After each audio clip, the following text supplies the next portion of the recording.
A solid sphere of radius 5 cm floats in water. If a maximum load of 0.1 kg can be put on it without wetting the load, find the specific gravity of the material on the sphere. Find. Now we do have a container, water in there, and a sphere, right? And now if a load of 0.1 kg is kept on it, right, and it gets just submerged, fine.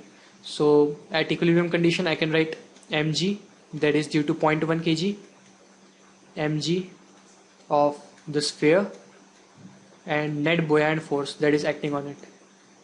So equilibrium condition can be written as 0.1 into 9.8 plus mass of sphere into 9.8 is equals to volume of sphere into rho of water into g.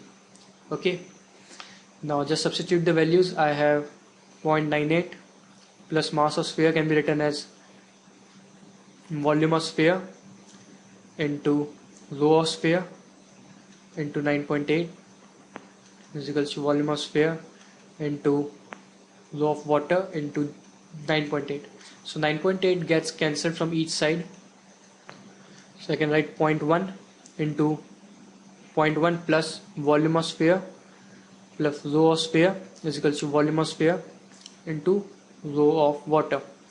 Okay, now I can write 0.1 plus volume of sphere can be written as 4 by 3 pi into r, that is 0.05 whole cube into rho of sphere plus 4 by 3 pi 0.05 whole cube into rho of water, that is 1000.